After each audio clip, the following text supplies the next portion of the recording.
to just talk about a product that I really believe in. This book right here. I love this book. If you're a knitter, this is probably one of the nicest reference books for casting on and binding off.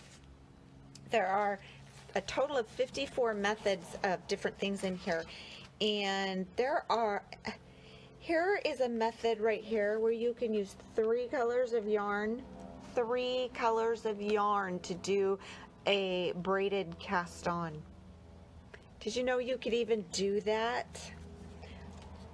I did not until I got this book. How about binding off when you've knit a tube? So here's a bind off method for when you've knit a tube. I am going to post my Amazon affiliate link in this. You can go on, currently you can go on the Facebook page, click shop, and then you'll see this book listed in there. You can also go on my website in the shop now tab on my website to get this. But I want you guys to get this. I don't carry it in the shop, but I do have an Amazon affiliate link for this where you can get your copy. And I love this book. I use it all the time. It was in this book that on page 109, that I learned how to do a provisional cast on.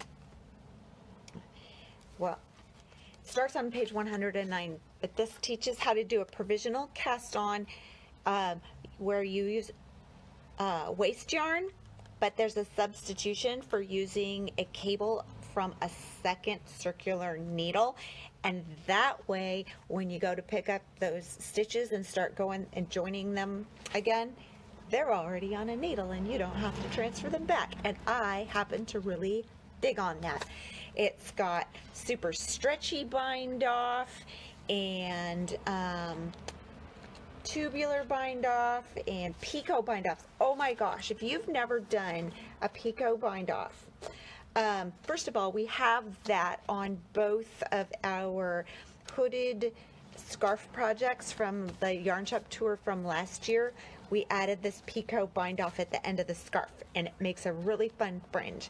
And you can also you can judge and decide how long you want that to be, the little fringy guys on there. You could even stick a bead on there and have fringy things with beads. It's super fun. I love this book. The stretchy bind off. This is an elastic bind off. There's a bunch of different stretchy bind offs. When you are knitting when you're knitting lace, you want to cast off with something that's stretchy, so that way when you block it and you need to pull it to get your lace to open up, then you need a stretchy edge. Your traditional bind off, where you knit 2 and you just lift 1 stitch over the other and then knit 1 and lift 1 over the other, that makes a really rigid bind off, which is fine for some things, but sometimes it's not fine, and sometimes we want something that's going to have stretch and give. You know, if you're binding off around yes, you do need that for your gloves. I think you and I talked about that before. Some different methods of binding off. But here's one I have not done yet, but a gathered bind off.